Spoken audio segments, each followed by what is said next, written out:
Hoy día vamos a comenzar con la clase número 7 de regulación ambiental de proyectos, y la particularidad de esta clase es que siempre invito a algún profesional experto en esta materia a que la pueda hacer. Sin embargo, por la situación actual, ello no ha sido posible. Entonces les voy a presentar una clase que no ha sido realizada por mi persona, a diferencia de las clases que hemos visto hasta ahora. Y además es una presentación que he extraído del diploma de túneles y espacios subterráneos, del cual soy coordinador académico. Ya, me pareció una presentación mejor y más avanzada que algunas que hemos hecho en el marco de este curso con anterioridad. Lo principal de la regulación ambiental de proyectos es que esta es regida en virtud de la ley 19.300, ¿ya? Una ley que ya tiene más de 25 años y que tiene como objetivo establecer un marco jurídico en el cual comprender, ¿cierto?, la inserción en términos ambientales de un proyecto, tanto en su etapa de construcción como en su etapa de operación, ¿ya? Ello implica que los aspectos constructivos y operacionales deben quedar previamente cautelados en lo que se llama la tramitación ambiental de proyectos, ¿ya? Esta ley ha ido cambiando con el tiempo, ha ido incorporando nuevos instrumentos, nuevas instancias. La última de ellas, la creación del Tribunal Ambiental, un tribunal que no está conformado necesariamente por abogados, como el resto de los tribunales de Chile. eh, Está conformado por expertos, eh, con el objetivo de que algunos de los problemas sean eh, resueltos, ¿cierto?, eh, en su mérito. Sin embargo, de todas formas, estos tribunales quedan bajo la Corte Suprema, ¿ya?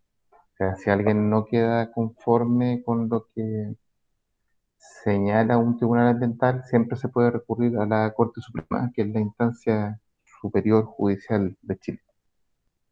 Pero bueno, más allá de eso, lo relevante es que hoy día tenemos una institucionalidad, ¿ya?, donde se puede distinguir el Ministerio de Medio Ambiente, por una parte, y el Servicio de Evaluación Ambiental, por otra, ¿ya? Cuando se hace un proyecto y se presenta ambientalmente, no se presenta al Ministerio de Medio Ambiente, se presenta al Servicio de Evaluación Ambiental, ¿ya?, que es un organismo, no voy a decir que paralelo, pero no, como no soy experto en este tema, no sé cuál es la mejor forma de definirlo, pero el Servicio de Evaluación Ambiental es distinto al Ministerio del Medio Ambiente, ¿ya? Eh, el Servicio de Evaluación Ambiental es una dirección que recibe, tiene como misión recibir la tramitación de proyectos y evaluarlo, ¿ya? Ahora el Servicio de Evaluación Ambiental, cuando recibe un proyecto, cuando hablamos de recibir un proyecto, hablamos de recibir un proyecto en términos ambientales. No es que el Servicio de Evaluación Ambiental reciba los planos de construcción, sino que recibe informes de cuál va a ser el impacto del proyecto en construcción y operación, ¿ya? El impacto en la población, el impacto en el tránsito de un lugar, el impacto en la flora y fauna, son documentos específicos cuando hablamos del ingreso de un proyecto, ¿ya? El Servicio de Evaluación Ambiental, cuando recibe esos antecedentes, los distribuye en distintos organismos del Estado. No son solo los profesionales del servicio ambiental quienes quienes evalúan los proyectos, sino que le envían eh, algunas cosas al mismo Ministerio de Salud muchas veces, al Consejo de Monumentos Nacionales, ¿ya? La protección del patrimonio es parte también de las labores del Servicio de Evaluación Ambiental, en fin, ¿ya? Y después cada uno de esos organismos eh, genera comentarios y el Servicio de Evaluación Ambiental se lo remite al titular del proyecto, al mandante del proyecto, el dueño del proyecto, ¿cierto?, para que haga las modificaciones necesarias, ¿ya? También el Servicio de Evaluación Ambiental vela porque durante la generación del proyecto, antes incluso de que el mandante presente la evaluación ambiental, el Servicio de Evaluación Ambiental procura que el mandante se reúna con los vecinos, ¿ya?, que puedan ser afectados por un determinado proyecto, para que los vecinos hagan su consulta y puedan eh, cautelarse que sus intereses como ciudadanos estén protegidos. ¿Ya? Esos vecinos también, cuando el proyecto ya está ingresado al Servicio de Evaluación Ambiental, también pueden hacer consultas y el mandante está obligado a responder. ¿Ya? Ahora, esto no es un sistema discrecional. Si el mandante dice que un determinado proceso, sea en construcción o en operación, lo va a acoger a una determinada normativa, ¿ya? Y es una normativa que es de carácter internacional, que se ha aprobado en otros países, ¿ya? Al mandante, ¿cierto?, que está haciendo esa presentación no se le puede exigir estándares superiores a las de la normativa a la que se está acogiendo, salvo que se demuestre que aún cumpliendo los estándares de esa normativa pudiera haber daño a la salud, ¿ya? Bueno, en definitiva, después de todo este proceso de, de trámite ambiental, donde el mandante presenta primero el proyecto, donde después responde las consultas, eh, se genera lo que se llama la RCA, que es la resolución de calificación ambiental, donde el proyecto se rechaza o donde el proyecto se aprueba, ¿ya? Una vez que el proyecto se aprueba, es después una instancia distinta la que debe controlar que en efecto el mandante durante la ejecución o la operación del proyecto esté cumpliendo con lo comprometido, valga la redundancia, en la tramitación ambiental. Y esa es la Superintendencia de Medio Ambiente, ¿ya? La Superintendencia de Medio Ambiente es la que tiene un rol fiscalizador, ¿ya? Ahora, respecto de este tema, eh, vuelvo a recordar que no soy experto en esto y típicamente invito, no típicamente, siempre anteriormente había invitado a alguien para que hiciera esta clase. Eh, lo relevante de esto también es que existen dos formas de ingresar en un proyecto al Servicio de Evaluación Ambiental. Uno es lo que se llama la DIA, Declaración de Impacto Ambiental, y otro es lo que se llama LIA, que es el Estudio de Impacto Ambiental, ¿ya? La Declaración de Impacto Ambiental, eh, como su nombre lo indica, ¿ya? Es un proceso mucho más corto, mucho más acotado, porque se basa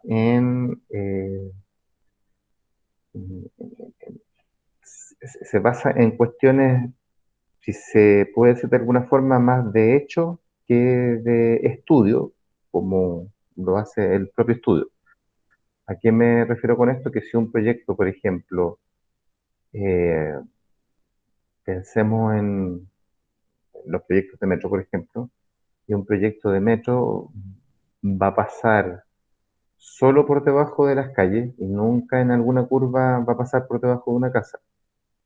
Si las estaciones se van a construir en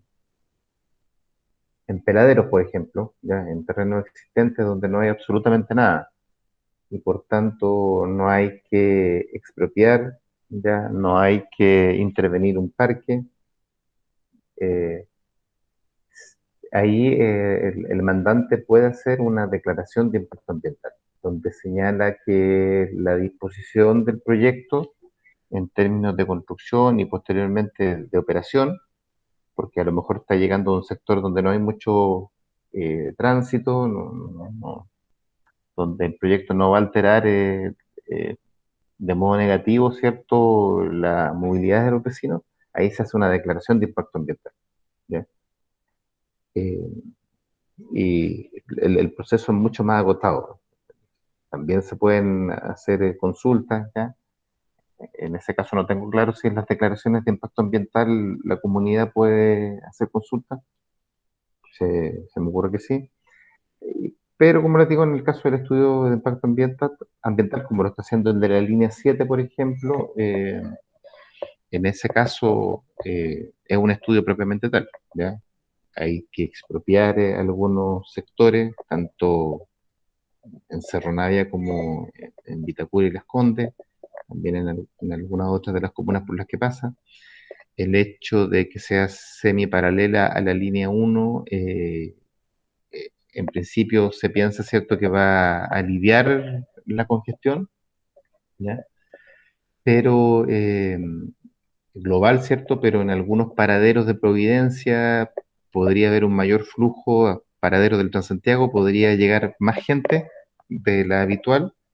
Entonces hay que hacer un estudio ahí de qué es lo que va a pasar con el tránsito, ya si se va a requerir o no más o menos buses del Transantiago. También en el sector cierto oriente, yo diría que después de Vitacura, ya cuando está francamente en Kennedy, hay que estudiar si es que el túnel va a entrar en contacto con napas de agua, en fin, todas esas cosas requieren estudios de impacto ambiental, ¿ya? Ver también el tema de las vibraciones, ¿ya? Si una línea va a generar vibraciones, hay que hacer definitivamente un estudio de impacto ambiental. Ahora, si el día de mañana, por ejemplo, la línea 1, ¿ya?, que termina en San Pablo, si se extendiera una estación más por Neptuno, ¿ya?, quizás ahí podrías bastar con una declaración de impacto ambiental, porque no habría que expropiar nada, sería seguir bajo el eje de Neptuno. Eh, el- el- la línea 1 tiene trenes con ruedas neumáticas que no provocan gran impacto de vibración, pero en definitiva, esa es la diferencia entre una DIA y una IA. Y como lo vimos en los repasos anteriores, hoy día la instancia de ingeniería que se utiliza para generar los informes por los que se hacen los estudios de impacto ambiental son las ingenierías básicas, ¿ya? No es ni la ingeniería de perfil ni la ingeniería conceptual, sino que es en la básica donde yo contrato un consultor para que me ayude en el estudio de impacto ambiental. Cuando digo que me ayude a mí como mandante, ¿cierto? No es que me revise los informes, sino que yo directamente le pido al eh, consultor que haga todos los informes que son necesarios entregar, ¿ya? Las ingenierías básicas de proyectos de gran envergadura, pensemos de 100, 200 millones de dólares hacia arriba, toman del orden de 6 meses, un año, y después cuando se presenta el proyecto, todas las instancias para llegar a la resolución de calificación ambiental pueden tomar año y medio o 2 años, ¿ya? Hoy día una línea de metro, una vez que se anuncia y comienza a operar, toma del orden de 8 años, ¿ya? En la década que recién pasó, ese plazo era de 6 7 años, y en la década anterior, la primera de este siglo, eh, entre que, por ejemplo, el presidente Lago anunció una línea y la construyó, como en el caso de la 4, no pasaron más de 6 años, debieron haber sido unos 5.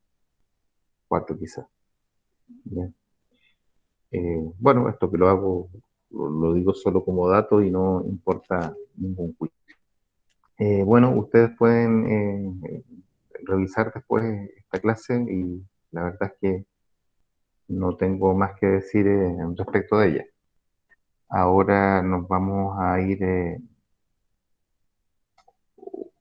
o digo de otra forma, con esto cerramos todo lo que ha sido el referirnos a cómo funcionan los proyectos, en las etapas de ingeniería, de construcción, y ahora, ¿cierto? Viendo esto intermedio entre la ingeniería y la construcción, que es la tramitación ambiental de los proyectos, ¿ya? Y este curso, ¿cierto? Por la naturaleza de él, la verdad es que nunca se refiere a la etapa operacional, ¿ya? Entonces vamos a dejar esta clase hasta acá y ahora vamos a iniciar ya con las clases más de construcción propiamente tal, ¿ya? Eh, bueno, voy a salir de aquí, voy a dejar de compartir, voy a abrir un Excel y ahora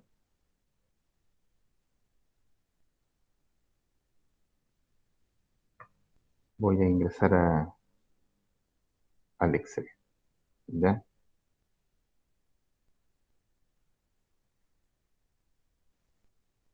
Lo primero que vamos a ver es,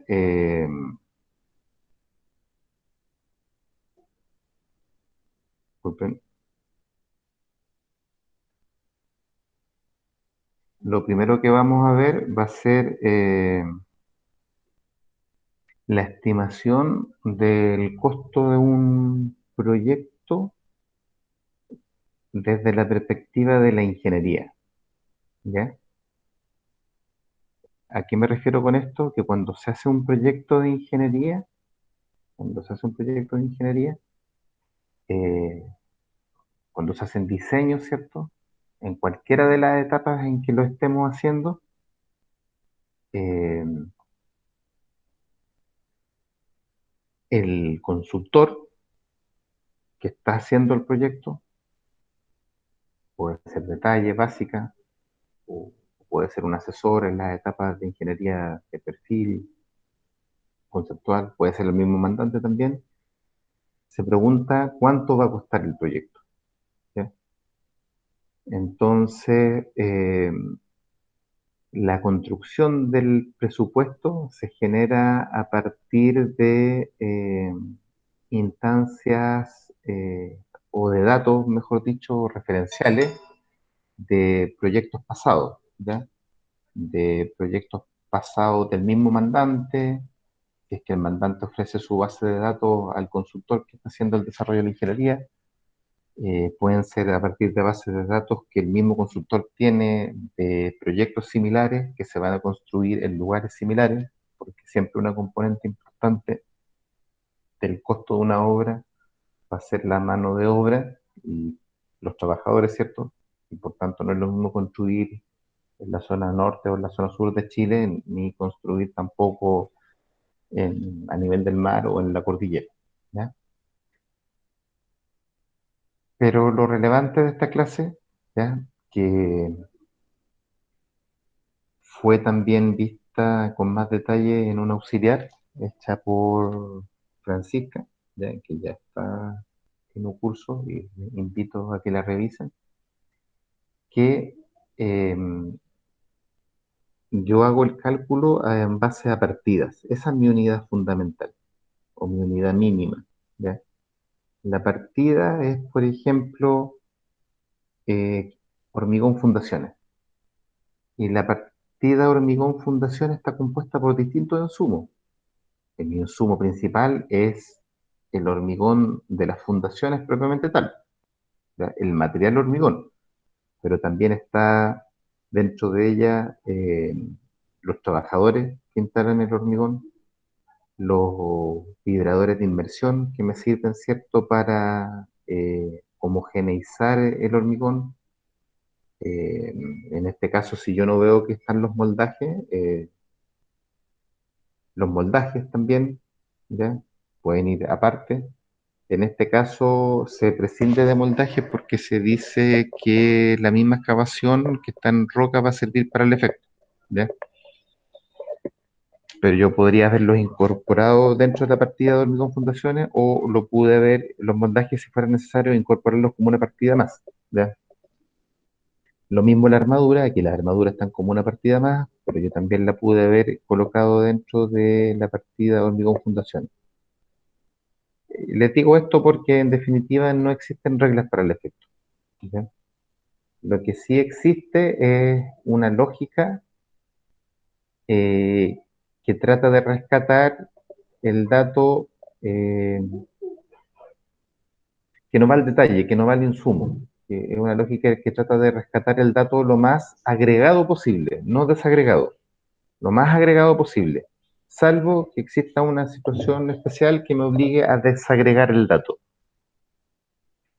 Eh, por ejemplo, si yo fuera a construir en un sector eh, cuyos pueblos, fuera a construir en un sector cuyo pueblo más cercano está a 1 kilómetro, ¿ya? Pero los otros pueblos están a 50 kilómetros, ¿ya? Entonces, o 100. Entonces yo lo primero que voy a hacer es ver si mis trabajadores van a poder alojarse en el pueblo cercano a 1 kilómetro, ¿ya? Tendré que ir a ver las pensiones, los hostales para el efecto. Y si veo que no es posible, tendré que construir un campamento. Entonces, en condiciones especiales como esa, ¿ya? El costo de la mano de obra va a ser distinto y ahí a lo mejor no me va a bastar con tomarme de datos referenciales, sino que voy a tener que desagregar un poco más. Pero bueno, ese es el concepto, ¿ya? Pero lo fundamental aquí es que siempre que ustedes hacen una ingeniería, en la etapa que sea, ¿ya? Siempre el mandante les va a pedir que ustedes hagan una estimación del costo de construcción de esa obra, ¿ya?